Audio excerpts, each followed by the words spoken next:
Welcome everybody to Too Legit to Crit, a tabletop role-playing podcast hosted by two guys who always mishear the name of spells. Fox is Coming raised a lot of questions. Oh, God. Oh, yeah, it's true. I mishear spells a lot. I literally laughed out loud when I thought of that earlier today. Yeah. I was at work and just went... Oh, yeah. Well, my name is John Santana. My name is still Justin. Hey, Still, how have you been getting on? I've been good, man. I've been really good. Had to do a bit of a drive for work today, which was long because it was raining and stuff. And for some reason, when it starts raining, people forget how to drive. So I was diverted through all sorts of back lane country roads to be here to hit the record button. But other than that, I've been really good. What about yourself, man? I've been good, but I do have a very important question. Fire away. These country roads. They took me home. Thank you very much. They did. They took me home. That was the burning question. That was the burning question. But it was not West Virginia. No, probably for the best. Because it's not where I live. No. I feel like if the country roads took me to West Virginia, then they did not take me home. And so that would be a bit of an issue. Yeah, it kind of would be, wouldn't it? I don't know anyone in West Virginia either, so I'd be a little bit stuck. To be honest, other than that fucking song, I know nothing about West Virginia. All I know is it's Virginia and it's to the west, I'm guessing. Although, saying that, with place names, you never fucking know. It could be north. Who knows? I feel I need to Google West Virginia right now. I'm going to do the same. I feel like we do. Yeah, we do need to do that. West Virginia is an American state, is in the southern United States. I rest my case. I rest my fucking case. Yeah, but maybe it is the west part of Virginia. Maybe there's like... It is to the west of Virginia, looking at the map of the states. God, we're sounding so fucking dumb to Americans right now. We are, but then again, we don't know America, right? We're not from there. Yeah, although even then, it's like, it's west of Virginia, but it's like northwest of Virginia. So... Like some of it is north of Virginia. Like yeah, there's but now bits you're of being it, your usual pedantic self. Well, yes, that's what I do. So yeah, I don't want to, cause offense to any potential listeners in West Virginia. Moving on. I'm sure you have a wonderful place. Oh yeah, absolutely. It's not where I live, so I would feel very lost if that's where I ended up whilst driving home from work. Chances are it's better than the shithole that you actually do live in. Oh, absolutely, without a shadow of a doubt. Like there are not many places that are worse than. I mean, I used to live in a place that's worse than where I live, and that's why I moved here, because it was an improvement, but it's still not great. No, it's still not great. I walked home the other night and it was like rookie move. Shit, I got a taxi. Yep. So, this week we've been quite busy this week. We have. In my own sort of personal pursuits, played a bit more of the old homebrew campaign. It was a bit more of a leisurely stroll through a mountainous region after the absolute fucking slaughter of an entire town. Which, I mean, it's fine. It's fine. It's kind of landed. It has hit certain characters different ways, which I'm kind of really liking, and as I'm knuckling down on because it's definitely worth exploring. Yeah, of course. One of the characters in particular is an evil character, so he kind of enjoyed it probably more than he should have done. No, I think I find he enjoyed it the proper amount. And I do actually have to make a correction. He is no longer an evil character because alignment doesn't exist. Well, no, because you don't have to have alignment to be an evil person, right? Yeah, but I feel there's a lot more subjectivity towards it. Yeah, I feel like with... it's one of those things as well where I think even if you get rid of alignment, right, there's still going to be that element of like, yes, but he's an evil person. Like, yeah, but no, but yes. because like it's, and I know we're gonna end up talking about alignment now for another fucking half an hour, but it's the fine. issue that We've got time to kill. It's true.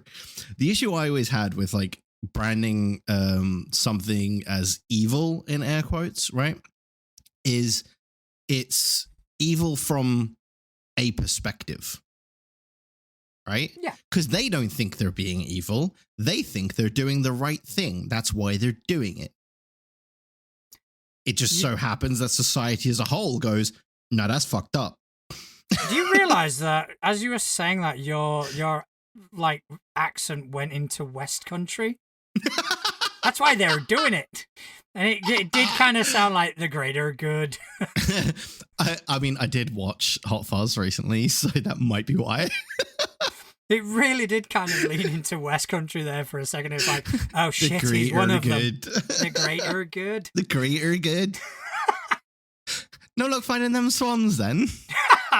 I really need to watch that movie. Oh, dude, it's so good. It's so dumb, and that's why I love it. I do agree with you, however, that the concept of good and evil in a lot of cases is subjective. Yeah, it's perspective. And some of the best villains ever written are the ones that have a logic to what they do. Right, Thanos in the Marvel films was like, what he was doing was like, it was wrong. Like, but his reasoning behind it was good in essence, right? He just wanted there to be enough resources for the universe to survive. And instead of, using his brain for 5 seconds going, hey, I can alter reality. Why don't I just double the resources? He went the other option of, why don't I just kill half the people? Wrong way to do it, but, is what it is. 10 points for, coming up with the concept, negative points for execution. Pardon the pun. I'd still kind of do the Thanos thing. I mean, yeah, but that's because we hate people. There's a difference. Yeah. We're doing it because there's less people to deal with. So the whole thing with the town was a deliberate morally grey area. Yeah. Everything about it was that could either go either way, sort of thing. So that's why I used it as a springboard, just to get rid of alignment. Other than that, I've been preparing some good old Kingmaker for when that starts in a couple of weeks. And also I have another game coming up in a couple of weeks. I've got a lot going on. Busy man. I'm a busy man. I'm a busy role player. I am less busy. I mean, I did get to do some awesome fun stuff, as you well know, because you were there. Which we're going to get into a little bit later on, which was we got to play some Fabula Ultima, which was awesome. So fucking good. It was so good, but we'll get into that a bit more later on. But it blew me away. I absolutely loved it. And yeah, I'm looking forward to playing a lot more of it. But yeah, I've been just building a lot of characters. Because I've still not really. So I'm certain I did mention it, but the 20th level one shot that a friend of mine wants to run, he still hasn't run it yet. Which means I unfortunately have more time to play around with character ideas and builds.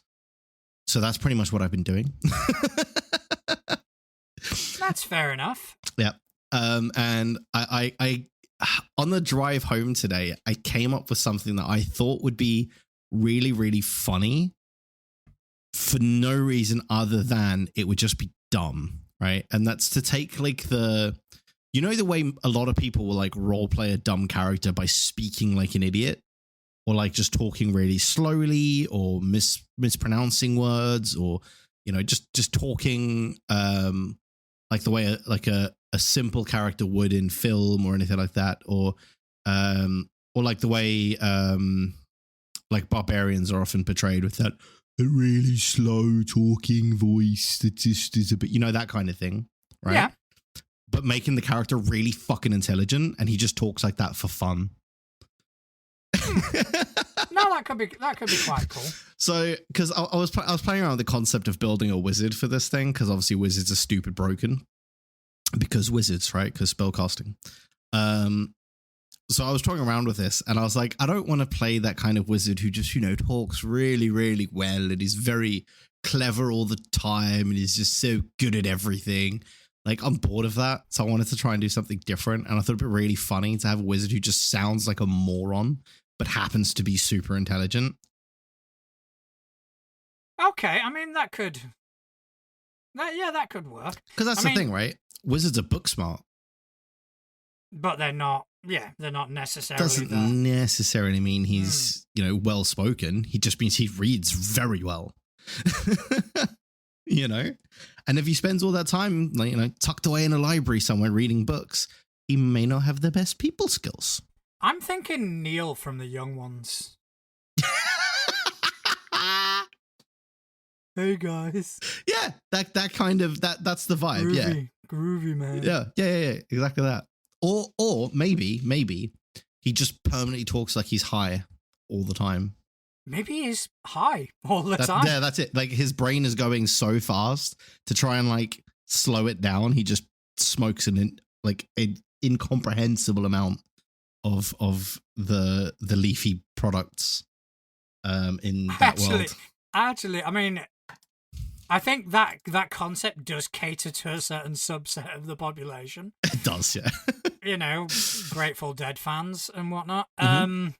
But I do actually like the concept. I think it is quite funny. That he's just so wired all the time. He just kind of needs to take the edge off. Just take the edge off and calm down. Yeah. I was toying around with that a little bit on the drive home, and just how fun it would be to especially when you get to some sort of problem solving element, right? Because obviously nobody knows how intelligent you are until you show it, right? And if all of the interactions that the group have had with him is just him talking like an idiot, and they've never had to see his brain, do its thing in a manner of speaking, they're going to be trying to solve this problem, and then the guy who sounds like an absolute moron just goes, "Well, I think we should just do this," and it's just the most eloquent answer ever, and you're like, "Wait, what?" I mean, it kind of reminds me slightly of Kevin out The Office. Yes, yeah. The American Office. Yeah. Obviously, where the entire series is portrayed as very. He's just this very incompetent. Yeah. But the moment they start talking about pies, it becomes like a mathematical genius. Yes, it's exactly that. He just knows. Yeah, I like it. I'd run a game with that. Yeah. So that's kind of one of the concepts I'm working with at the minute. Now I just need to figure out the rest of the build, because I've got his personality. Now I just need, everything. Personality is half the battle. Well, I mean, for me, that's 90% of the battle, because the math part I do really easily, right? The actual build element is I put those together in my sleep half the time. It's the coming up with these fun little, hey, that'll be cool, is the part that's hard for me. But you know what can help with builds? Mm-hmm.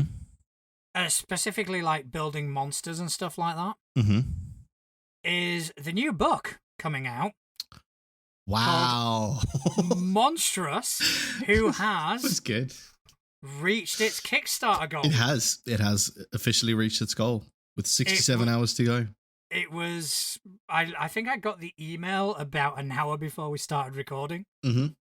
But yeah, I kickstarted this because I thought it was a really cool concept. They've done a couple of videos where they've created a dragon in Tales of the Valiant.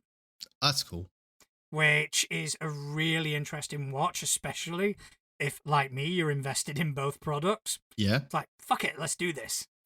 But it just looks so cool. Mm. And yeah, so I'm happy that got kickstarted. Yeah. That means I've got another little toy. Another little tool in your utility belt.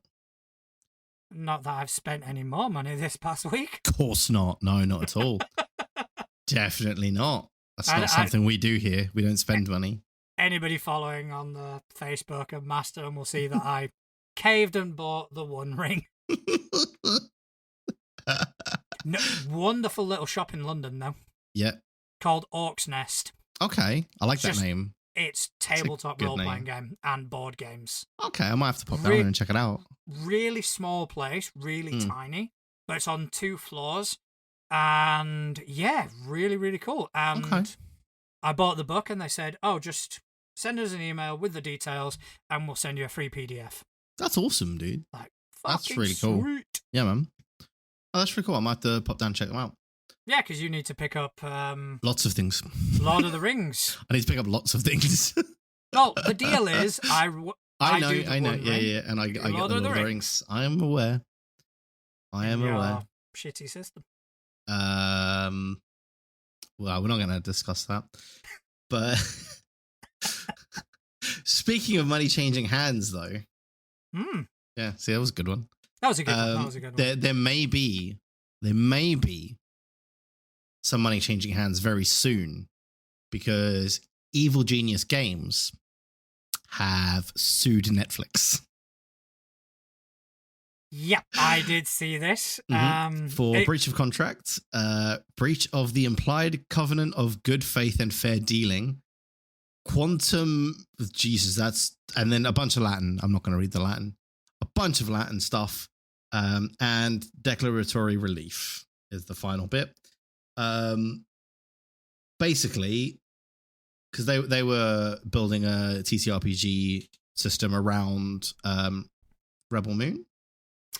So, from what I can gather, and I kind of heard about Rebel Moon before learning about the tabletop role-playing game. If I'm not mistaken, Rebel Moon initially was going to be, or the idea was for it to be a Star Wars sort of entry, but that didn't materialize. So Zack Snyder went, right, I'll do my own thing then. Yeah. And obviously he got in touch with Netflix, who initially were going to do a movie, and that's where the tabletop role-playing game came in. Then the movie kind of got scrapped and it got turned into a series. Yeah. And in this restructure, Evil Hat, I think it is, got basically punted out of their contract quite unceremoniously. Yeah, after having done a crap ton of work. So by May, which is when it looks like they were told, don't bother, they had produced a 228-page world Bible, which vastly expanded on the universe envisioned by Mr. Snyder himself, a 430-page player's guide, and a 337-page GM's guide.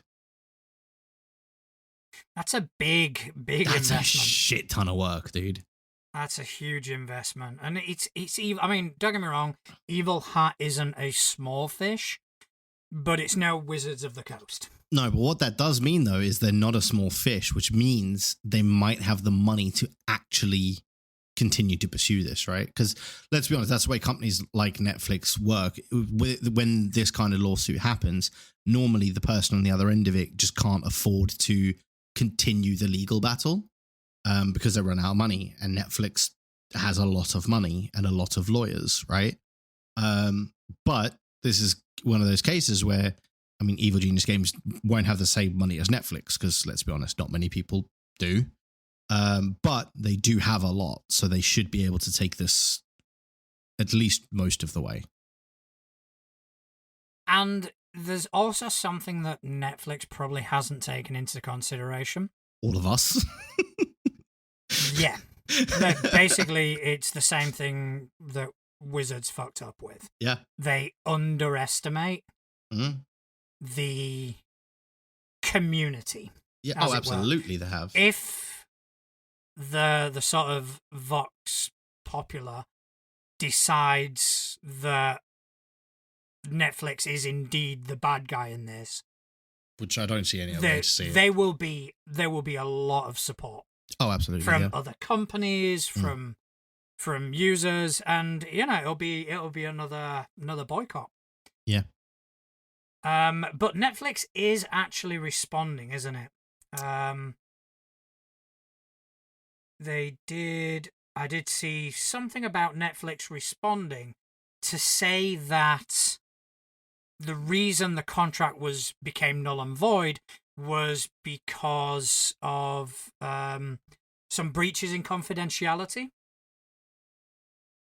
perpetrated by evil genius. Right. I'm just trying to find it because this isn't the original thing that I saw. Because this came about because I first saw it because I not refollowed.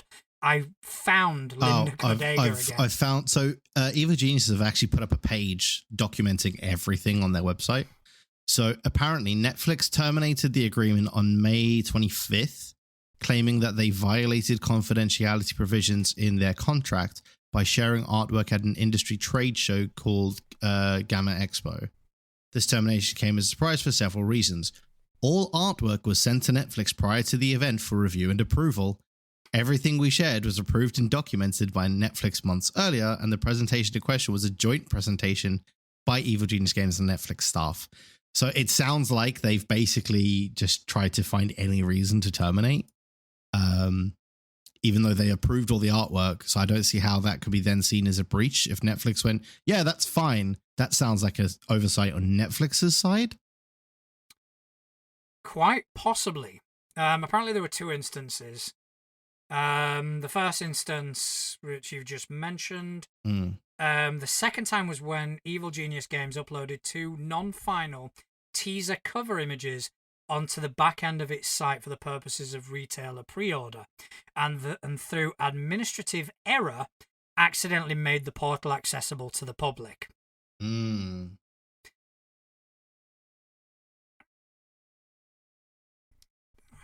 Again, I'm not a lawyer. Yeah, me neither.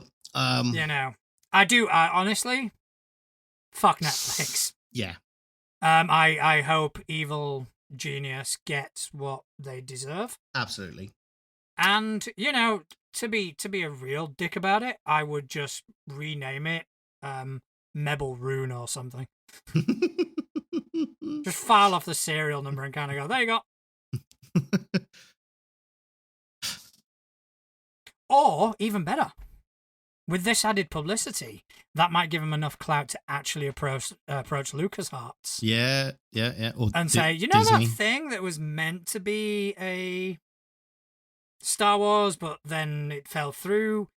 How about we fuck Netflix over a tiny bit? Well, yeah, because then it would be Disney related. And it would end up on Disney Plus. Well, I mean, I'm not talking about the show. I'm talking about the role-play game. Yeah, but if they actually made it a film or a show about it as well, it would end up on Disney Plus, which would then double stick it to Netflix. Because then that would be fun. That would be hilarious. Okay, so Evil Genius, Evil Hat. I don't know how to refer to you. You've got ideas. Yep, because they definitely listen to two idiots chatting shit. I actually know somebody who works for them. Oh, for real? Yeah. Oh, okay. Well, then yeah, get in touch. I'm going to send a Facebook message. I am going to stick that on our watch list because I would like to keep an eye on that as it progresses. Yeah, 100%. It's just, again, it's these big companies kind of trying to get away with shit. Yeah, it is. And, it's... I'm just getting sick of it now. It just seems like every fucking week we've got some other company trying to do something they shouldn't be doing, and it's just, guys, stop. Someone actually posted a poll on Mastodon about this very subject. Let me see if I can quickly find it. Oh, that's funny. Where was it now? Okay, so let me have a look. So it was basically, what creator-facing company is going to do it next? Tank their stock value in a gross misunderstanding of the power they hold. Mm-hmm. The options were Twitch, Affinity, or Wizards of the Coast again somehow.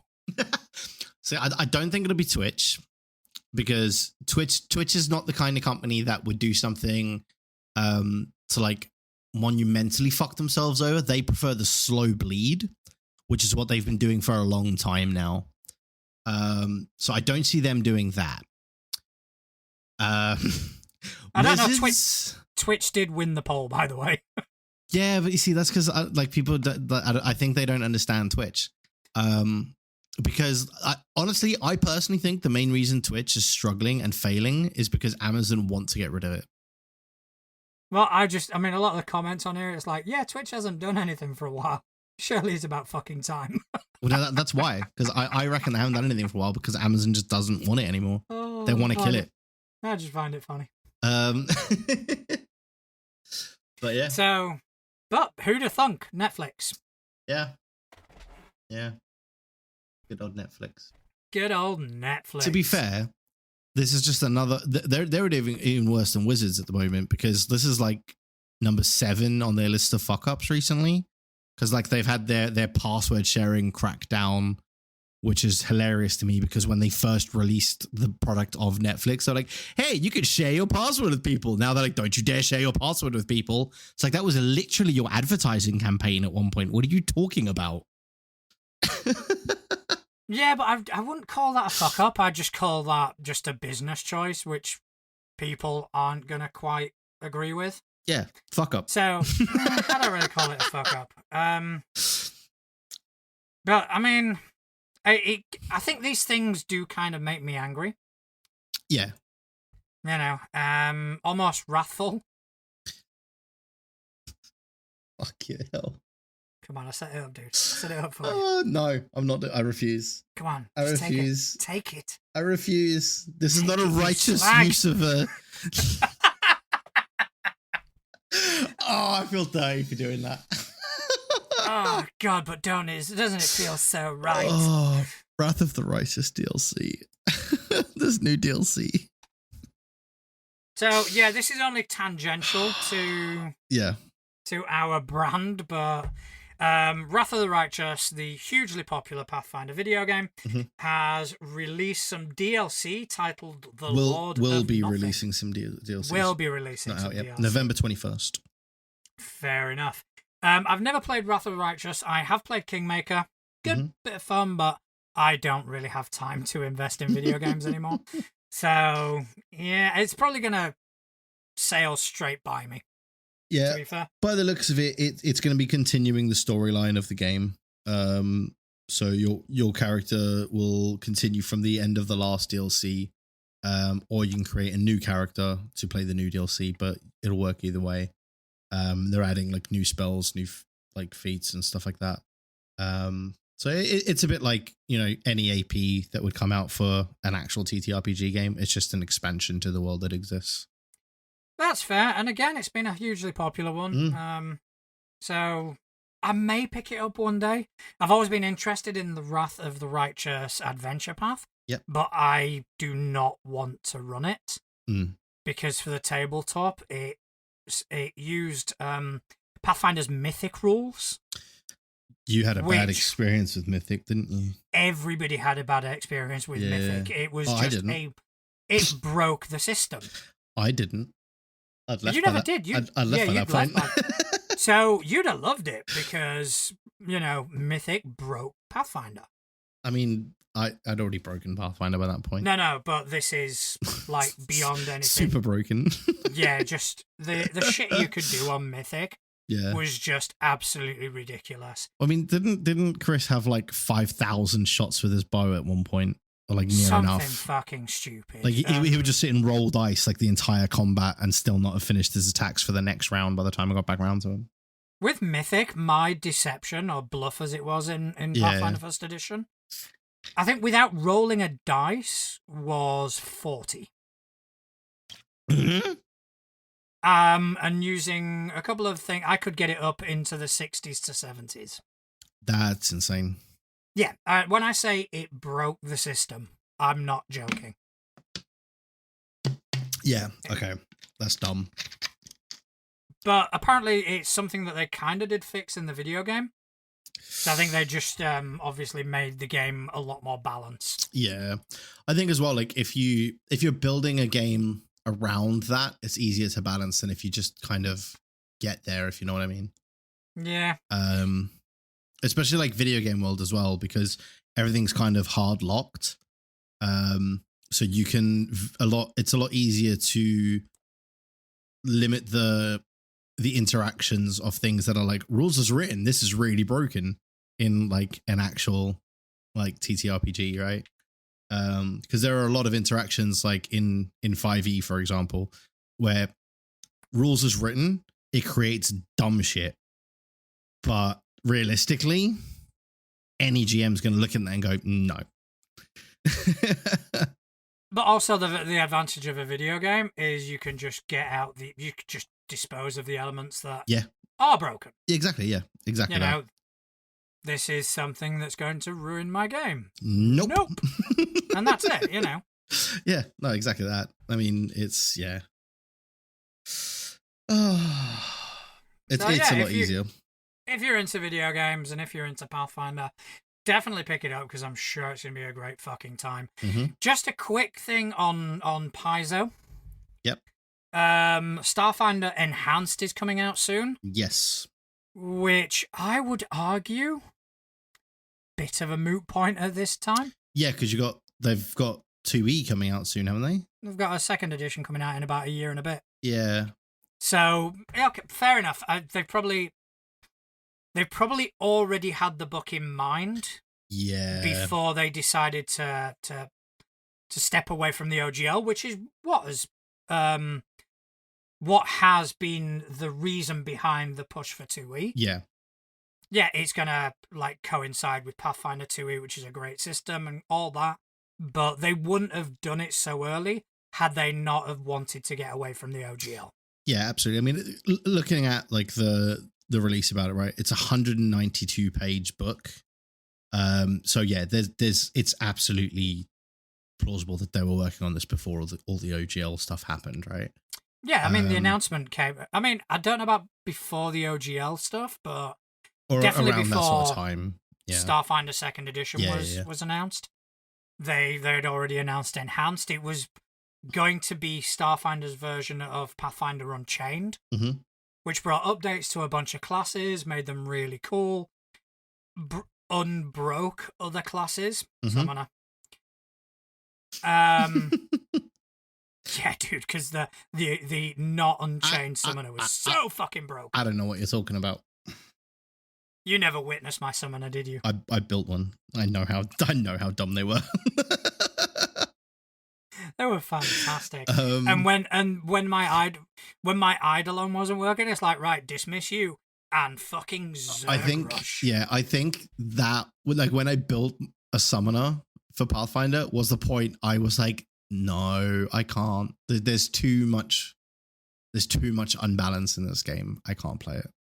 The summoner is a one-man army. It's ridiculous.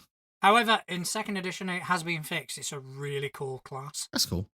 Well, what I'm liking about the species in Starfinder Enhanced, which I'm hoping they carry these over to 2E, and then I'd be very tempted to play 2E.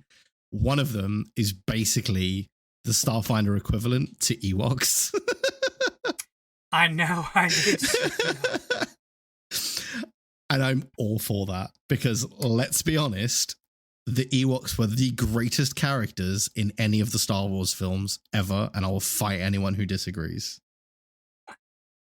I'm more excited about the fact that you can play as a hologram. Yeah. Just once again fueling the Red Dwarf thing. Or a tiny sentient star was one of the other options. I just want to play as Arnold Rimmer.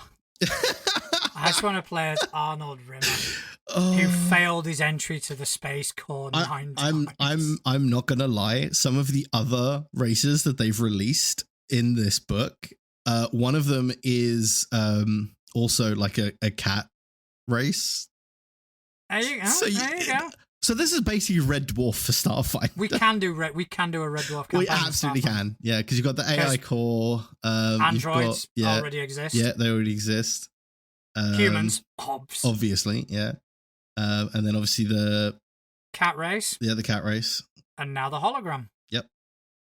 So what was that game we were mentioning last week? It was like, oh, we can play Red Dwarf. Fuck it, we can do it in Starfinder. We can do it in Starfinder, yeah. Just need the right people around the table and it would be a blast. Yeah. That sounds one-shot vibe to me. It absolutely does, yeah. All right. The little Red Dwarf inspired one-shot. I'd be up for that. All right, okay, so I will just start calling everyone Smeghead. Of course, I mean, come on. That'd be the title of the episode. All right, so who the Smeg are you? That's gonna be a thing. Oh, brilliant! I love it. Yep. But speaking of actually playing a game that was on our list, we did it. We played a game that was on the list. We did, and it was awesome, fabulous. It was ultimazing. Mine was better. 100%. Mine was fucking terrible. Mine was much better. But we played Fabula Ultima, and it was. We did. Amazing. The story that Couch ran us through was incredible. The characters were really fun. I loved your character. He was my favorite.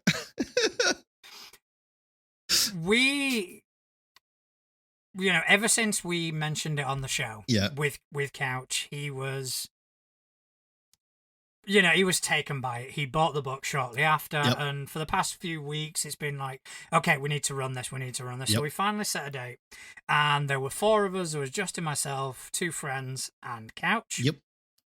And we were all playing Press Start. Yes. Which is like an intro adventure. So, I will say this. If you haven't played it and you want to, you may want to tune out for the next 20 minutes, half an hour. Yeah. Because spoiler alert. We will probably mention story elements. Yeah. But we will try not to spoil it as much as possible. We will try to be as vague as possible. Yes, that's probably the best way of putting it. And it was fantastic. We all had pre-gens. So yep. My pre-gen, and this is just what's given to me, not what I did with it. My pre-gen had the sort of trait of hope. He was a young kid who is a gunslinger and tinkerer with a Magitech arm called Edgar. Then there was your characters. I forgot your character's name. I was playing Blair. Blair was cleric-y, bardy kind of thing, very bardy. Yeah, it was more bard than cleric, I would say, if I had to like put a class on Blair. But Blair was the heir to the throne of Dunover, or Dunova. I don't know how to pronounce it. I'm going with Dunover because it sounds funny. Because that place got done over. I'll see myself out. So yeah, I'm going to be doing this podcast alone from now on. Now, unfortunately, I did miss a big chunk of the session because my small one was not playing ball with the whole going to bed thing, which was loads of fun, as you well know because you were here. Well, I will kind of go over that and just kind of fill you in on the bits that you missed while we kind of discuss it, because I think we should kind of start at the beginning. From the beginning. Yeah. I think we should start there. Yeah. There was also Cassandra, who was fighter-y, kind of. I would say so. Fighter-y, maybe paladin-y without spellcasting. True. And then there was Levine, who was more barbarian. Like low armor class, tons of hit points. I would say more ranger personally, or rogue. Really? Yeah, because they were very like the attack style was quite quick. Rather, to me, it felt that way anyway because it was like pole army rather than like just bashing E. So I'd say maybe more ranger from that point of view. But again, I think we're trying to put Pathfinder and new flavor on these things when they're not. But it's just an awesome character because Cassandra was very, like I say, very pole army. So there was a lot of like stabbing at reach, and like abilities that let her close the gap on enemies and hit them, which was really cool. At least that's what I thought, but no, it was a really cool system, and I have to say, I mean, I've always highly rated Couch as a GM. Mm-hmm. Absolutely. But I don't think I've ever seen a system fit a GM. Oh God, yeah. As well as Fabula Ultima fits with Couch. Absolutely. He just took everything in his stride, and even my antics, of which there were many. Have you got an accident report? So I made the creative or the narrative choice of giving my character a certain quality, which not a lot of people appreciate. I loved it. And it all started at the beginning, because we are meant to describe this airship that we're on. Yeah. So I started with the description. I went, I think it's going to be somewhat mechanical steampunk. And we all kind of had our input, and we ended up creating a mechanical steampunk sort of airship, which was held aloft by, I think it was like a blimp sort of situation. It was like a hovercrafty thing, and then there was like a sail as well. So it was just an amalgamation of everyone's input. We wanted. And just for flavour, I kind of said, I think Edgar's kind of looking around the engines and just looking at like some of the things that are leaking. He didn't think it was up to code. Apart. And I don't think this is up to code. And that kind of prompted me to everything having to be up to code and having to have forms filled out. So when we inevitably had an accident, inevitably. As we're going down, I'm going to the pilot guy and he went, "Where's your accident reports? Where are they?" Oh yeah, our good old airship captain Leon. It's a good guy, who we described as like Popeye, but older and like has had enough of everyone's shit. Like a retired Popeye. And massively racist. Yes, yeah. Because of the accent that Couch gave him. Yeah. It was like, holy shit, dude. Oh, that was funny, man. Oh, it was one of the, and I like you said, man, like it's a system that I think it suits Couch so well because it encourages like that, and it's something that it prompted a few of his questions as well, actually, in the past. Now that I'm thinking about it.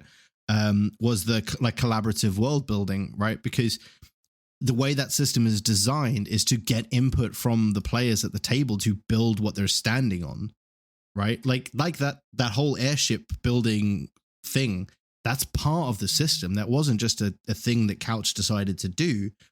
Like he's told me, like in other discussions we've had about it, that is part of the system that's baked into how that system works.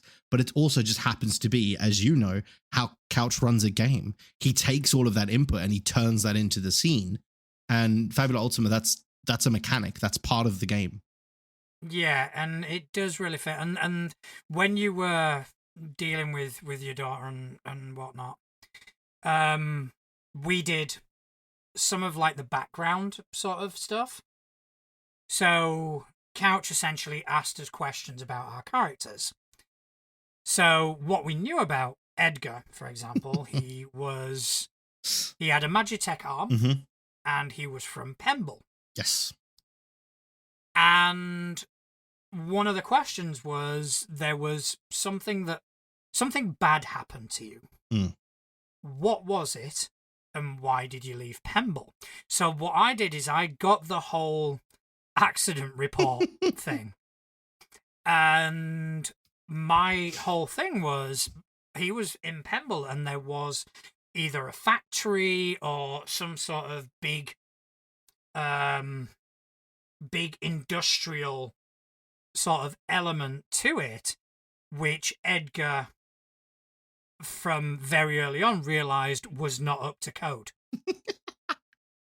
And he kept on trying to get them up to code until there was a catastrophe where he lost his arm. Right. And that makes it so after much that, better. he was so adamant in telling people that you should have had this up to code, you should have done this, this is how things should be done, that they actually invited him to leave the town. They sent him on a quest to get rid of him. And that's why he was where he was. But that is why I leaned heavily into the have you got a permit to be here? Has that bow? Do you have a permit for that? And I mean, like, obviously, me being the bundle of I'm gonna fuck around as much as I can. Once I realized that was a thing for Edgar, anytime the big bad at the end of it was like did anything, I was like, Edgar, I don't think she's got a permit for that, you know. Just to watch like the anger wash over him, is like, how dare they not have a permit? Yeah, and I didn't even describe it either. I just glared at Couch. Yeah, it was so good, man. It was brilliant. And then towards the end, when I kept interrupting the bad guy, yeah. I could see Chris just kind of cringing. Okay, what was it? Estepona? No, that's not my name. Okay, Forever Alona. I felt like that was a little bit of Nahash scraping back in there, though. I can't resist it. know. Every character I play has some element of Nahash, just being absolute knob. But it was so good, though, man. And like it was one of those like the ending to it all. And again, I'm not gonna say what the ending was, but it was just such a satisfying. Even though like it was one of those endings that didn't end, right? But it was still a satisfying end, if that makes sense. So, where do you go with it? Because obviously we've got the option of carrying on with the characters that we have. Yeah, because obviously, or creating new. Yeah, because so the actual press start ended where it ended, but Couch, being the amazing GM that he is, used the end of the press start like adventure to lead into his homebrew adventure, which was fucking amazing, and I'm looking forward to it. But yeah, as you say, he's given us the option of creating our own character or carrying on with, for me, it would be Blair. Personally, I didn't like, I like Blair as a character, but I don't think she's me, if that makes sense. Fair enough. So I would like to build my own character. I haven't decided what yet. I haven't had a proper look, but I will be building myself something. I know you, as much as you like Edgar, you said that you would be doing the same. I have since changed my mind. Oh, interesting. I did have an idea, and I actually messaged Couch during the game. Edgar found a lot of Magitech. Mm-hmm. So my initial idea was to use that Magitech to create an android. Oh, and you were going to play the android. And that android would be my new character. Ah, I like it. But I have since had a better idea. Okay. And I will be carrying on with Edgar. Okay. Because I think it's a lot I can lean into. Yes.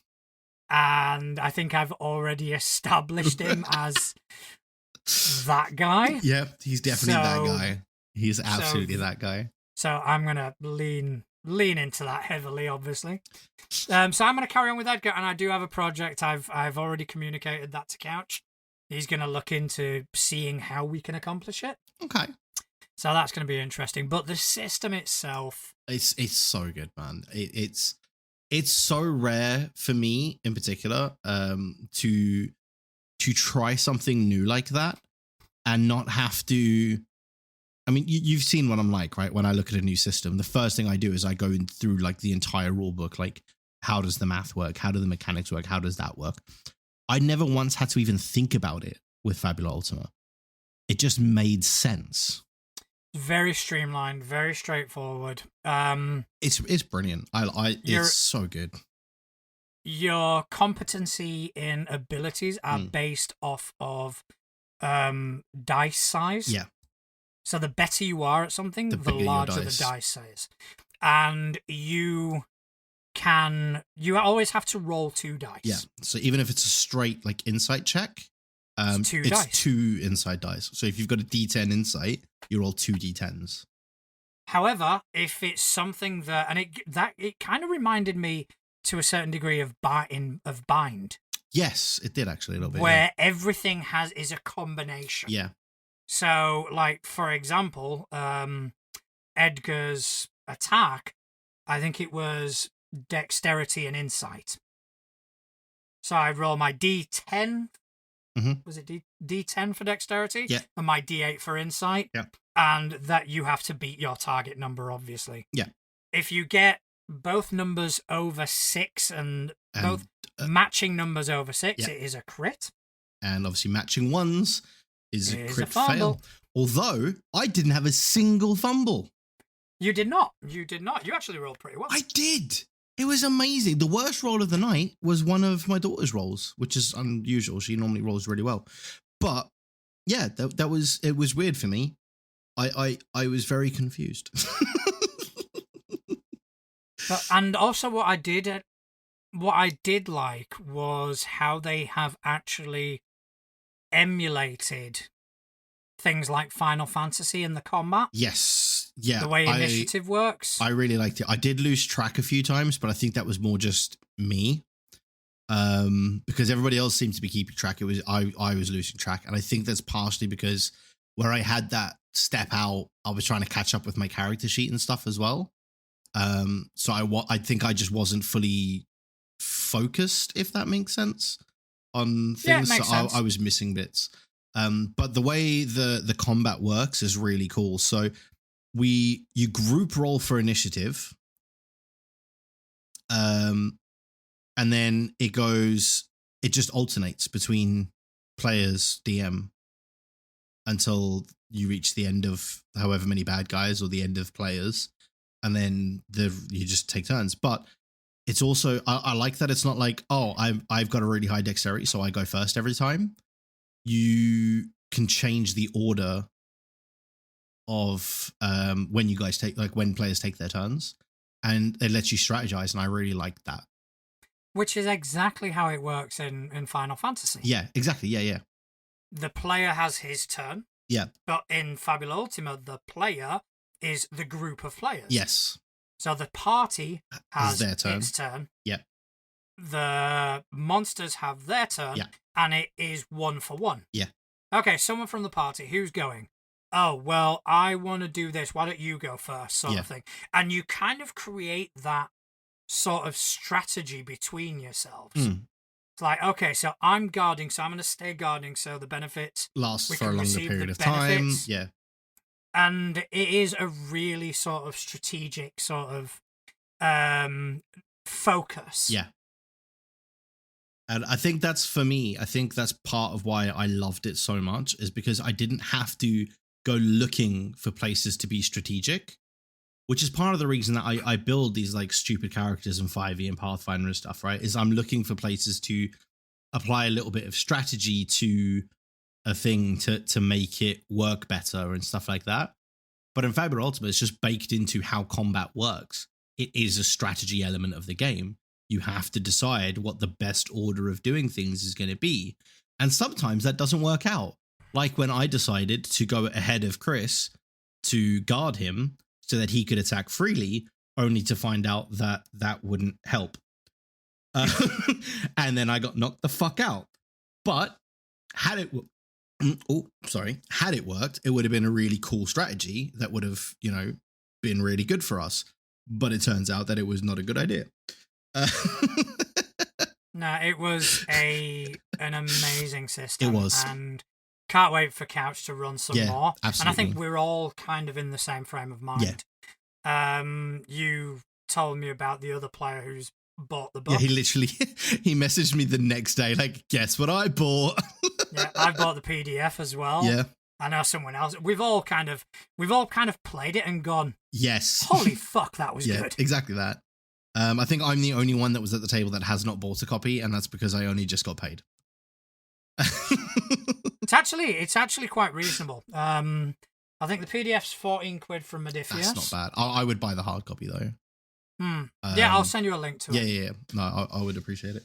But yeah, it's an amazing system. Couch ran an amazing game, and I can't wait to see what is next in store for us. Yeah, I'm hoping it's going to be more of a frequent thing. So yeah. Hopefully we can start sending couch messages, just kind of going, yeah, no, when I'm available, man. You know, just you guys can all come around. It's fine. Thursday, not doing anything Thursday. I mean, I don't do anything on Thursdays, so we could make it a standing thing, but we can discuss that another time. Yeah, I mean, for the most part, I only go see the kids and then come home and go to the gym. Yeah, that's about it. But speaking of couch, see what I did there? See that? That was on the nose, right? Though. Come on, I'm not giving you that. All right. Speaking of a regular thing, do you know where I regularly sit? On a couch? No, because my daughter doesn't let me. I sit couch adjacent. I wish I was kidding. I'm not allowed to sit on my own sofa. She tells me off, and it's not worth the fight. So have you done anything to get your couch? What's the word I'm looking for? No, she just privileges. She just likes the whole sofa. Fair, because she like spreads her like stuffed toys out, and she takes over the sofa and stuff. Well, you know, you gotta find a place for Monkey. Yeah, that monkey's huge. I know. I met him. Yeah, I know. She introduced us. Yeah, she did. Yeah. She told me his name. His name is Monkey. Yes. I think it's a grand name. She's very good with her names. She has a meerkat called Mercat, a unicorn called Corny, and she has a very good friend who has a dad named Couch, who we have a whole segment named You're after. just trying to fucking hammer in. I am fucking segue. And we're there, so let's go to the couch. I want to digress more. I'm excited. I have a question. All right. Okay. So I've got 2 questions. Well, fuck you. Wait. No. I've got 3 questions. Fuck you twice. Well, I've got one, and I'm happy with my one question. All right. So do you want me to read? How about I read one of mine? Yeah. Oh, no. I'll tell you what. I'll read 2 of mine because they're from the same person. Are they from Couch by any chance? Yeah, of course. Yeah. Then you can read yours, and then I'll read my last one. All right, let's do that. All right. Okay. So, the first one, I'm just trying to see which is going to be more applicable. I think this one. Okay, so this is from Couch, who is doing the Kessel run in under 11 parsecs. And the question is, when you have a party that seems to bundle into encounters that need prep work, what do you do as a GM? Do you try lead your party into doing more checks and research, or do you let them fumble through to try and figure out how to beat the encounter? That's a good one. I tend to maybe try and tell them that, hey, you guys should probably, do a bit of research. But if they don't and they just want to go in head first anyway, then they're going to have a tough time. I'm not going to force them to go and spend, a week in the library reading about a beholder, right? If they just want to go and fight the beholder, then so be it. They're probably going to have a bad time. It's not going to go well for them. Because I'm not going to pull punches because they didn't do the research, right? But yeah, I wouldn't push them to do it, but I would strongly recommend that they do. I'm just trying to think. I think to a large degree, I do agree with you. I think that because stuff like knowledge checks are a thing, yeah, then if those knowledge checks aren't done, unless something happens which would make something immediately obvious, then I'm not gonna give them information. Yeah. The case it like, for example, a weakness to fire. Mm.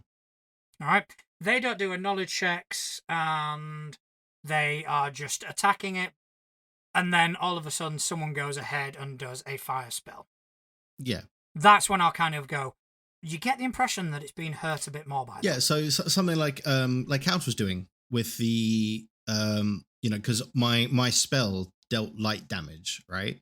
So to the things that were vulnerable to light damage, he would talk about how they would react a lot more to the spell's effect and stuff like that. And to something that was resistant to light damage, he would talk about how they would just they seem to kind of shrug it off. And I always think that's a really good way of, because obviously in real life you would get that kind of feedback, right? And I think it's something that a lot of people sometimes maybe miss when, as a way to give players that information. So I think that is a good way to do it as well, actually. Yeah, I mean, you learn as the fight progresses. Yeah. There are obviously the occasions where it is a fight in which a crucial bit of information is needed in order to win the fight. Yeah. Not in order to make it easier, Yeah. in which case they don't do their homework, fuck them. Well, I mean, the reason I used a beholder as an example is we were in a campaign that I was playing in, we were actively preparing to go and fight a beholder because we needed a beholder eye for a particular, for the quest that we were on. Basically, we were trying to restore the dagger, and one of the components we needed was a beholder's eye. So we knew we were going to go and fight a beholder, and we were spending time at essentially it's a city that is a library. The whole city is a library.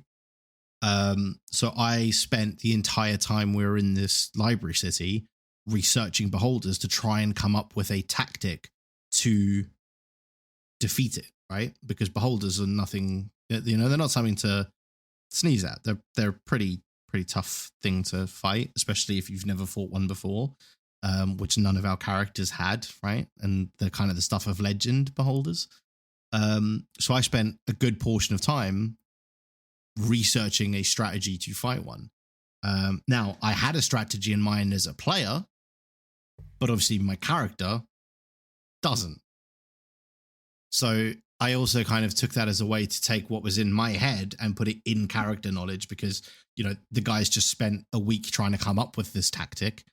It's reasonable that he would come up with the tactic I came up with, which when I told the DM what it was, he was like, I hate you. I was like, well, make a better encounter. Because basically he was going to have us fight this beholder in a big open space, which means that I can just cast hold person and stay out of range of it, and it can't hit me, and everyone can just wail on it because it can't move. But it's because I spent time in the library researching and planning for this encounter that I was able to actually say, yeah, I could probably do that. And if I didn't do that, it would have been a very, very hard fight for us. But that's the thing. If you don't do that, tough shit. Exactly, yeah. It's a hard fight. You didn't do your homework. You made things, or you didn't make things, but you could have made things easier. Yeah. But you didn't, because you didn't do the appropriate prep. Exactly. However, when it is something that is dependent on this knowledge, for example, the whole battle I did in the town with Yog-Sothoth, they were never going to kill Yog-Sothoth. It was a portion of Yog-Sothoth that had managed to get through the portal. Yeah. So even had they have destroyed that, another portion would have come through. Yeah. The thing was having to close the portal. Yes. So I had a mechanic in place to give them that information of going, you have to close this portal. This is what you have to do. And then the fight didn't become about winning or losing. The fight became about surviving while one of the characters closed the portal. Yeah. So in that respect, even if the players don't think to do the research, if it is something that is dependent on that research, then I will find a way to deliver that info. to deliver that information. If it's just a case of, oh, well, had we known it was weak to cold, this fight would have been easier, then you know for next time. That's been your learning experience. Yeah, well, I mean, again, on that same sort of thing, one of the combats in one of the starter campaigns in 5e, the first, like, big bad that you fight, in air quotes, he's got a regeneration ability that if you don't deal fire damage, he regenerates a lot of health. And at the level that you're fighting him, it's a lot to overcome. And if the players haven't done their, going around town and, asking questions about this guy, because they know they're going to fight him, right? They get put on a quest to go and fight this guy. So if they don't do the legwork, as it were, it becomes a much, much harder encounter. So do your legwork, folks. Yeah, but also, if in that case, running away is always an option. It is always an option. And then regrouping and coming back. And trying again. All right, so thanks for that, Couch. We've got another one from you. So Couch is having fun in the sun. Everyone warns against splitting a party. How do you deal with a party splitter? Do you balance encounters to deal with a lack of members? Nope. Or do you keep the full force of what you had planned? Would you give the second party something else to do while the main story is continuing on? I've got thoughts on this, but I'm going to turn it over to you first. So do I nerf encounters because half the party's not there? No. If it's because they've split the party, no. If it's because players aren't there, then yes, right? Because that's something that's not controlled. But if they've just decided, no, 3 of us are staying in the tavern, absolutely not. Because they've made a poor choice. And as we've said numerous times on this podcast, actions have consequences and the world needs to reflect that. And if they know that they're trying to infiltrate like some gang's hideout, right? And they're only sending the rogue on his own some lonesome, he's probably going to get caught and he's probably going to get knocked the fuck out. So no, I absolutely do not nerf encounters in that situation. As for the other thing, sorry, I was going to say, as for the other bit about like giving the other part of the group something to do,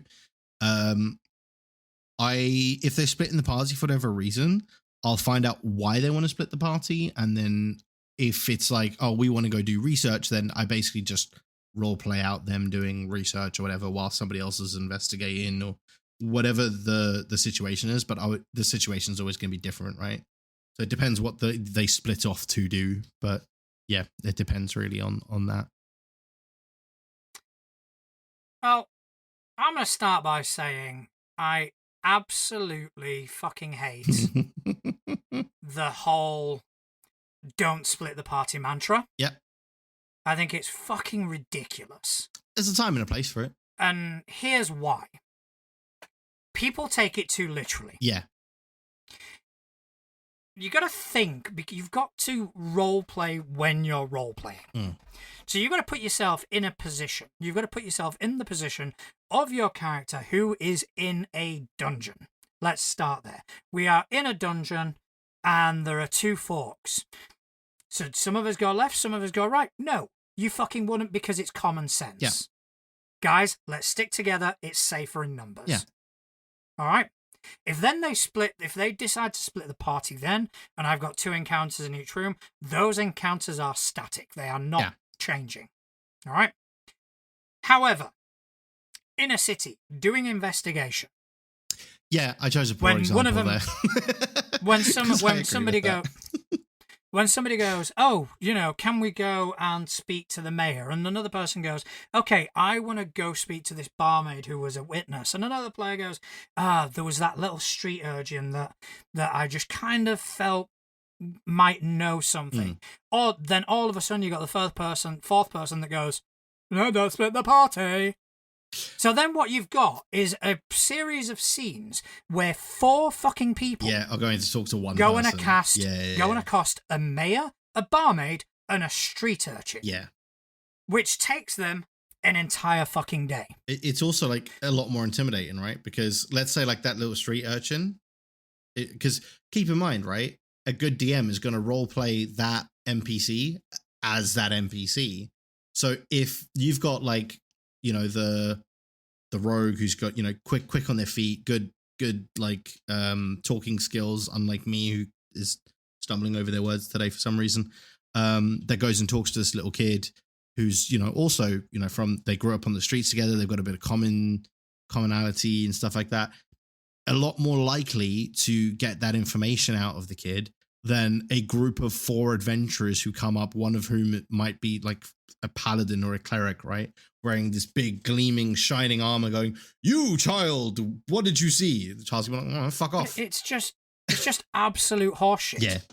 It really is. Okay, so you want to go speak to these, you want to go speak... No, don't split the party. Yeah. It's like, oh, fuck off. No, I think split the party. It's one of those things where if you are going to, if there's a possibility, and by possibility I mean like it's a greater than 75% chance that there's an encounter down that path, don't split the party there, because that's stupid, right? But even in the event that the party does split and an encounter does occur, normally, if it's not like in a dungeon where encounters are set, the encounters I throw at them are normally opportunistic. Yeah. So it won't be a case of, oh, you've walked into this tavern and you've triggered an encounter. It'll be a case of, you walked into this tavern, you said the wrong fucking thing. Yeah. However, there's only 2 of you. Yes. Not everybody is going to pile in on 2 people. Yeah. Or even if it's, some big bad evil person with a nefarious plan who wants to fuck with the party, they're not going to bother spending all their resources on that one dude. on this one dude. They're going to do something, and they're going to try, injure, kill, and this, that, and the other, but they're going to severely overestimate their possibilities. Yeah. So the whole don't split the party thing as a rule is absolute bullshit. Use common sense. Yeah. Even in games like Delta Green, right? And I had to make this very clear to the players, because they started out with we shouldn't split the party. My argument was, it doesn't fucking matter. I disagree. We split the party and I got shot. That was another game. But in the game that I was running, it's like, split the party, don't split the party, doesn't fucking matter. Because if something comes for you... Oh, yeah, you're fucked anyway. It's going to kill you regardless. Yeah, you're fucked anyway. I think as well, I think it's as you say, right? If it's an opportunistic encounter, then you are going to scale it to who's present, because that makes sense. But like when I was saying about like sending the rogue on his own to investigate like the gang's hideout, that I was thinking along the lines of, that's the next story beat, is them going through this gang. That they know that the gang that they're trying to investigate, this is where they like base their operations out of. Sending one player to investigate that, I've seen enough films to know that never ends well, and they're going to end up kidnapped, right? But then you create an encounter of a different type. Yeah. Then you create an encounter. Rogue goes into the hideout. He fails a stealth check, makes some noise. He is spotted. Don't make it an encounter. Make it a fucking chase. Yeah. They begin to chase you. What do you do? If the player's dumb enough to kind of go, I stand my ground, it's like, well, yeah, okay, you deserve to fight. You got knocked the fuck out. But any player using common sense would kind of go, shit, I need to go. And then you make it a chase, you make it cinematic, you make it eventful. And, unless the player has your level of luck, I run. Okay, roll. Nat 1, you trip, you're dead. You fall off the roof. You trip and fall on a knife. Yeah. You fall off the roof and land on all of their swords at once, somehow. So first of all, let's stop with the whole don't split the party thing. Yeah. Second of all, it depends on the situation. If the players are walking into an encounter, that encounter should not change. Yeah. If the encounter is walking into the players, that's when there's a bit of wiggle room. Yeah. That's my answer anyway. Yeah, no, I agree. So I guess the overall advice is just use common sense. Yes. As like both sides of the screen, just use common sense, guys. Mm. And if you don't have any, then good luck. Come and start a podcast talking about tabletop role-playing that's what we games. did. So I have a question. Yay! We have the return of sci-fi. The return of sci-fi. The return. Yeah, he's just back from the Mind Flayers grub camp. It was a lovely place, I think. Nice. I like that. Yeah. When homebrewing, do you spend time working on possible backstory links for characters linking to the main story of the campaign, and over what time period? Links only in the first few sessions, some links to a story arc in the middle game, and or links to the end goals of the campaign, etc., etc. Okay. For me, it depends. Mm-hmm. If the story touches upon something that could be related to the player's character, then I will double down. Yeah. Case in point, in the homebrew campaign, they've travelled all over Galarian, right? Each of the characters is from a different region. Now, in terms of backstory, for the most part, everyone's been relatively vague. Mm-hmm. They've given me what I asked for, which is very broad brushstrokes. Yeah. I'm not going to shoehorn that in. Of course. Now, they had a choice at one point to get teleported literally to anywhere in Galarian. Mm-hmm. And the options I had were close to 3 of the characters' sort of hometowns. Okay. So they decided to go for the place that's near the clerics. Right. So I then wrote stuff for that cleric, for that, for his backstory. We brought in people, NPCs from his backstory. We wrote a little thing where there was a rivalry and just all kind of this flesh stuff out a little bit. The others did fuck all with. Yeah. Because it's not something I'm going to use. Yeah. So unless the players then kind of find something that connects the ongoing story to their backstory, I don't really do much with it. Yeah. I mean, I'm inclined to agree on that. I won't tie it into the main story. I might, if they've got something in their backstory that's like a source of conflict for them, or something like a goal of theirs, or anything like that, right? That's in their backstory. I will at points tie that in as like side questy stuff, unless it is like directly linked to what I've got planned out, right?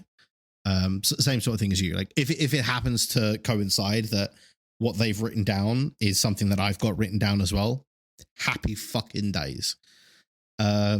If it's not, then I'll mainly put it in as like a side questy thing where, like you've got, if they happen to be in a town where, I don't know, there was a bandit that murdered his whole family, and this bandit happens to be now camped outside of the town that they've just arrived in. It'll be like a little side quest for them to do.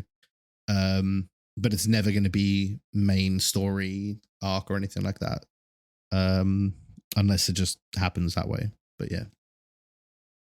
Now, I'll always kind of have the knowledge of the character's backstory. I've got it written down. Yeah. And every now and again, I'll kind of go through it. I'll read everything and just make sure that there is no sort of relation. Yeah. For one of the characters, I have tied something in, but there was a mechanical reason for it. Yeah. Which will all kind of be revealed when the campaign is over. Yeah, of course, yeah. But yeah, I have actually tied that in quite heavily. And it hasn't been a case of, we've happened upon this. It's been a case of, the backstories found them. Yeah. So, yeah, I mean, that was out of necessity, but other than that, I don't bother. Yeah. I do like to do it on occasion just because it feels like the characters are then that like they're getting a bit of a story arc as well, rather than just like the main story arc. Like their characters developing as well a little bit. It gives them a chance to maybe deal with, I don't know, if they're like an Oath of Vengeance paladin, for example, right? Maybe give them, I will give them chances to achieve like vengeance or not, and maybe then become an Oathbreaker because they've not taken vengeance when they could. But I'll give them things to create conflict with their backstory, but it'll never be like as part of the main quest line. I mean, the other thing is if a player turns around and kind of says, can we invest? Can we look into this? And, they've got an element that they want to explore, that they want to resolve, in which case, 100%. Yeah. I will find something.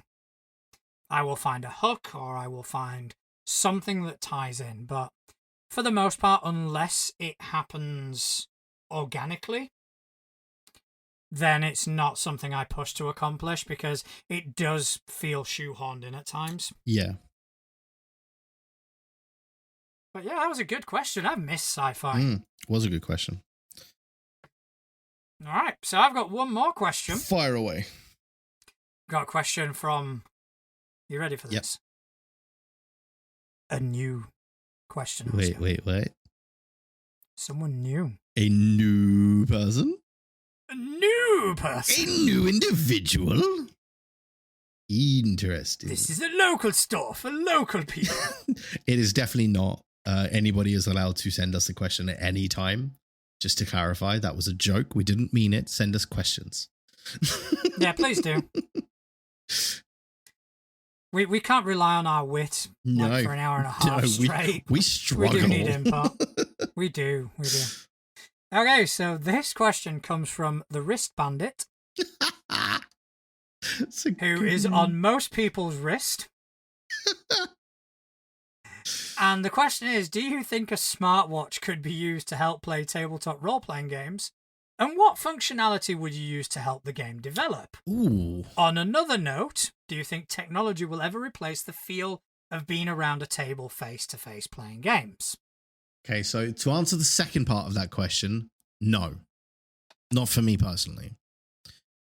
There's just something about being around a table with just no. The first part of the question though, that's interesting. I think the thing about the smartwatch is, obviously someone who has a smartwatch and is very, very proud of it because he is now one of the cool kids. Well, I have a smartwatch. So do I. And I've never really thought about using it for role playing in any way. By the way, before you continue, can I just point out that this question asker is a known person? This is an in-joke. So I'm not being elitist right now. But it's still a good question, even if it is an in-joke. It is a great question. I've already got an idea, but I'm going to let you No, I need to think. So you go with yours. Right. I'm going to answer the second part of the question first. Like you did. Yeah. Right, so no, 100%. The feel of being around a tabletop is unique. It is something that's never replicated, and it never will be replicated, and they're going to try. However, what I feel is, with every attempt, they are bringing tabletop role-playing games more toward the realms of video games. Yeah. So that's why you've got, virtual tabletops are not only virtual tabletops anymore. Foundry does half the math for you. Yeah. Foundry calculates the distance between two targets and whether a penalty should apply to your attack roll. Which is great. It's convenient. It's fantastic. But it's also a source of contention because the moment it stops working, people freeze. Yeah. And it's like, just take away 2, add 2. You know, in your case, it'd be roll with advantage or disadvantage, whatever. You know, in my case, it would be you know what the answer is. I'm not going to bother rolling. I'm going to roll a 1. Yes, we get it. You're depressed because you roll like shit. Yes. However, it does feel like that as good as these things are, and the more game aids that are given, it does take away a lot of the agency. It does take away a lot of the charm that comes with playing at a table. Yeah. And remembering your conditions. I mean, if it weren't for Foundry being able to add conditions, I don't think a lot of the players would even remember them. Yeah. I mean, and again, that's something, well, around the table, we have, at least around my table anyway, I have like discs that have the conditions on them. So when a player is like incapacitated, for example, you just put the incapacitated disc on their model, which works obviously in the same sort of way. So you have a visual representation of that character is currently knocked the fuck out. You know, and stuff like that, which I think as well, it also helps for the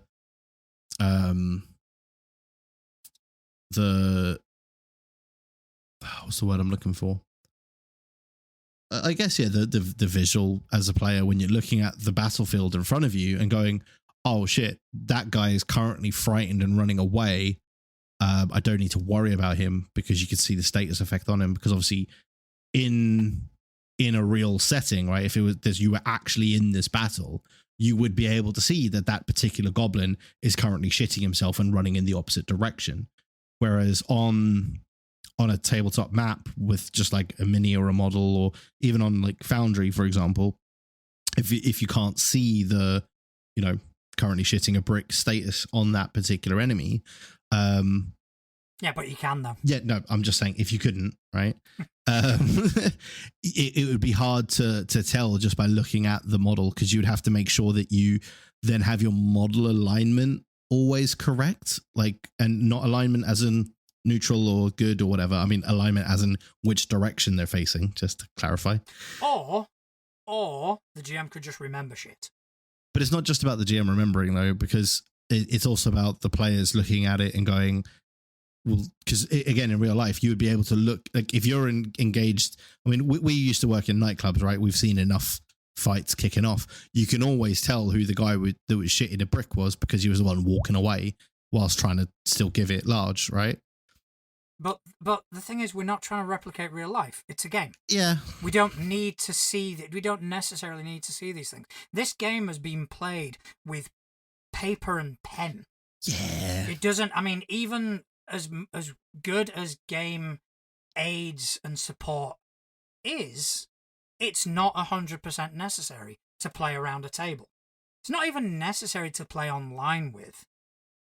All you need is dice and a character sheet. Oh yeah, absolutely. That's all you need. And yeah, it's great to have these things, but if you don't have them, you can still play. You can still remember, okay, that guy's frightened. I'll make a quick note of it. You know, it's not a necessity. And what these virtual tabletops are doing is they're doubling down on the convenience, which is their selling point. Yeah. It's convenient to pre-build encounters. It's convenient for me to not have to leave the house. Yeah, yeah. It's convenient for me to play online. Still not going to be comparable to playing in person. No, never. But what they're trying to do is they're trying to approximate it more to video games. Yes. So you just click a button. And Foundry does all the math for you, which is great. But when it stops working, people freeze. So, you know, I think one thing that I would like to do is play an online game, but use something like Owlbear Rodeo, which is no frills. It is a map on a table. Everything else, you roll in real dice, you're using character sheets. and just have that as the table instead of Foundry with all its bells and whistles and all this, which is great. Again, love the convenience. Yeah. But it does take something away. It takes away the element of the game where you actually have to calculate and you actually have to do the math. Yeah. No, I get that. And so, first question. Yeah, smartwatch. Have you thought of something? I genuinely can't think of anything. All right, I'll go then. Check this out. Rolling dice. Rolling digital dice. You have an app where you select the dice and the number, and then using the accelerometer of the watch, the hand motion would trigger the dice roll. Yeah. If anybody knows how to code Apple Watch, I do know how to code. I probably could do that. I think you should do it. I'm probably not going. I've got being honest. Oh. Because, well, one, because I hate Apple, as you know. But two, no, do it for Google. I might. I'll if I've got a spare 5 minutes, I'll give it a crack. And that's not me trying to sound big-headed. That's me just saying if I've got a spare minute, not actually a minute. I'm using a phrase, people. But yeah, I think that's pretty cool. I don't know, but if I'm having to make the action, I'd rather just roll dice. No, that's fair, but I'm answering the question that was asked. I guess for like if you're playing online, that would be a pretty cool way if you could get that interaction between like your smartwatch and Foundry, for example. So that was kind of what I was aiming for. If you got that interaction, I guess for me, because I play in person, not online, if I'm playing in person and I'm making the action of rolling dice, I'm just going to roll dice, right? Of course. Yeah, so getting that interaction with Foundry might be difficult. It's not. I don't know. I haven't looked at it, but it's not because Foundry's API is quite liberal. Fair enough. That's why there's so many modules. So basically, it'd be a module. Yeah. Yeah, that's the only thing I can really. Maybe it might be cool to have like a. And this is something that would work really well for playing in person, especially if everybody at the table had this, right? Is a health indicator. So not actually having like your hit point number, but something that changed the like its color on a gradient from like green to red based on your hit points could be pretty cool.